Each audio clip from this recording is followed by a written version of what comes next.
Welcome to Warhammer Warscroll Review. In this video we're going to be taking a look at the Ogre Butcher. Warscroll Review. The Butcher may have stayed the same point value with the General's Handbook 2017, but with the addition of allies it is greatly increasing usability. The only notable characteristic on its stat wheel is its 7 wounds. The Butcher's weapon depends on whether it takes a cauldron or not. Most players are always going to take the cauldron. There's almost no reason not to. The cauldron has different effects based on a d6 rolled in the hero phase. On a 1, it does a mortal wound to itself. On a 2, it heals a wound to all friendly Ogre units within 14 inches. On a 3 or 4, it allows you to add +1 to all hit rolls made by a unit of Ogres within 14 inches. And on a 5 or 6, the Butcher can do mortal wounds to enemies within 7 inches of itself. Not only does the Butcher have an ability to buff units or do mortal wounds, the Butcher is a wizard. Its spell is fairly powerful. Cast it on a 7 and it's basically Arcane Bolt, but it can infinitely repeat itself on a 4 up. The Butcher can cast Arcane Bolt or Mystic Shield like any other wizard, but unlike other wizards, it has to roll a die after each successful bind or unbinding spell. On a 2 it heals a wound, and on a 1 it takes a mortal wound. The Butcher is obviously a support character, and with the addition of allies, its abilities are going to be even more influential.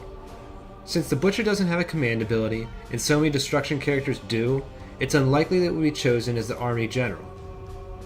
In a Grand Alliance or Gutbuster army, the Butcher will enjoy a few benefits from the Destruction Allegiance abilities. Bellowing Tyrant offers a unit within 6 inches of the Butcher +1 to charge and run rolls, and allows them to use its respectable Bravery 8. This obviously just enforces the role of support character.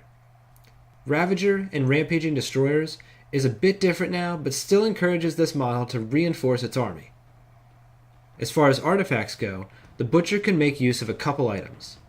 Battered Talisman would give it defense against mortal wounds, including the ones it subjects itself to with the Cauldron abilities and spell binding or unbinding.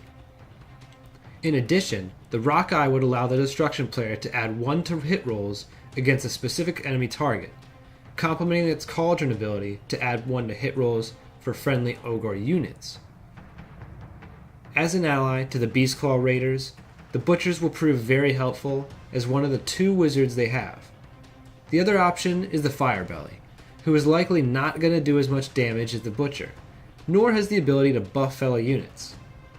This means most Beastclaw Raiders armies will probably start including Butchers. Not only does their magic ability come in handy, but the Cauldron ability can also be effective. Healing back wounds pairs well with the Beastclaw Raiders' multiple sources of healing, but the Cauldron is especially effective when it grants +1 to hit. Beastclaw Raiders have multiple ways to reroll hits or wounds, and along with the bonuses to hit from the Cauldron and some battalions, it will be common for Beastclaw units to be hitting on 2s with rerolls. Even in the Destruction Grand Alliance or Gutbusters faction, with the Rock Eye, the Butcher could be making Iron Guts also hit on 2s. And even though the Butcher's buffs won't be affecting destruction models like Oryx or Grots, they work fairly well in Destruction Grand Alliances as a strong magic user.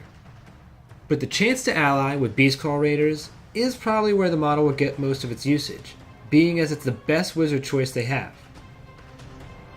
In conclusion, the Ogre Butcher gets a 4 out of 5. It is the stronger wizard among the Ogre Alliance, so it's going to be seen on the tabletop. Its spell is pretty powerful, and its buffs are situationally effective, making the Butcher a well-rounded character. What do you think of the Ogre Butcher? The Butcher was a viewer suggestion. What Warscrolls would you like to see covered on the channel?